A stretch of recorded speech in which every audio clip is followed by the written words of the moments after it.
Hello friends, আজ এই ভিডিওর মাধ্যমে আমরা মাইক্রোসফট এক্সেলে কুইক অ্যাক্সেস বার কিভাবে তৈরি করতে হয় সেটাই এই ভিডিওতে শিখব। তো বন্ধুরা, ভিডিওটা স্কিপ না করে এন্ড পর্যন্ত দেখুন। এখানে এই সিটের মধ্যে কিছু ফাইলস নেম আছে এবং আমরা চাই এই ফাইলস নেমে ডকুমেন্টস ফাইলগুলো এখানে ইনসার্ট করতে। তো এই ডকুমেন্টস ফাইলগুলো ইনসার্ট করার জন্য প্রথমে আমরা এই সেলে ক্লিক করব। ক্লিক করার পরে আমরা ইনসার্ট অপশনে আসব। ইনসার্ট অপশন থেকে এখানে আছে অবজেক্ট অপশন। এই অবজেক্ট অপশনটাতে আমরা ক্লিক করব। অবজেক্টে ক্লিক করার পরে এখানে আছে ক্রিয়েট ফ্রম ফাইল। এই অপশনটাতে আমরা ক্লিক করব। এখানে চাইছে ফাইল নেম। তো ফাইল নেমটাকে আমরা ব্রাউজ করে নেব। ব্রাউজ করার পরে আমরা এরকম আমাদের কিছু ফাইলস নেম চলে আসবে। যেহেতু আমরা পিডিএফ ফাইলটাকে ইনসার্ট করতে চাই, তাহলে আমরা এই পিডিএফ ফাইলটাতে ক্লিক করে ইনসার্ট করব। এবারে আমরা ওকে করব। দেখুন আমাদের এখানে পিডিএফ ফাইলটা ইনসার্ট হয়ে এই ফাইলের মধ্যে চলে এসছে।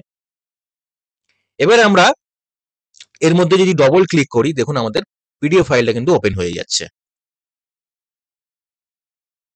এবার চলুন আমরা এক্সেলের ডকুমেন্টস ফাইলটা এখানে ইনসার্ট করি। তাহলে আমরা সিম্পল এই সেলটাতে ক্লিক করব। ইনসার্ট অপশনে এসে অবজেক্ট অপশনে এসে আমরা ক্রিয়েট ফ্রম ফাইল এই অপশনটাতে ক্লিক করব। ক্লিক করার পরে আমরা ব্রাউজ করে নেব। এখানে আমাদের এক্সেলের copy of Bapi da Excel formula এটাতে আমরা ক্লিক করব। ক্লিক করার পরে আমরা ইনসার্ট অপশনে ক্লিক করব। এখানে এবারে একটা জিনিস চেঞ্জ করতে হবে, সেটা হচ্ছে কি এই ডিসপ্লে অ্যাজ এ আইকন, এটাতে আমরা ক্লিক করতে হবে। ক্লিক করার পরে ওকে করলে দেখুন আমাদের এখানে আমাদের এক্সেল যে ডকুমেন্টস ফাইলটা সেটা কিন্তু এখানে ইনসার্ট হয়ে চলে এসছে। এবার আর চাইলেই আমরা এই এক্সেল ফাইলটাকে ওপেন করতে পারি। ডবল ক্লিক করলে দেখুন ওপেন হয়ে গেছে। সেম ভাবে আমরা মাইক্রোসফট ওয়ার্ডেরও ডকুমেন্টস ফাইলগুলো আমরা ইনসার্ট করতে পারি। একইভাবে আমরা এই সেলটাতে ক্লিক করব।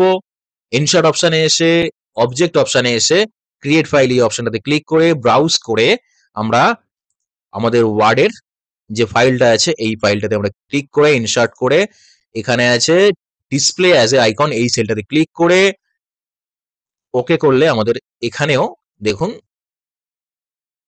ওয়ার্ড ফাইলটা ইনসার্ট হয়ে যাবে। এই যে ওয়ার্ড ফাইল আমাদের এখানে ইনসার্ট হয়ে গেছে। আমরা চাইলে এই ওয়ার্ড ফাইলটাকে ওপেন করতে পারি। সেম ভাবে আমরা টেক্সট ফাইলটাকেও একইভাবে ইনসার্ট করতে পারি। তো বন্ধুরা, আমরা মাইক্রোসফট এক্সেলে কিভাবে কুইক অ্যাক্সেস বার তৈরি করতে হয় সেটাই এই ভিডিওতে শিখলাম।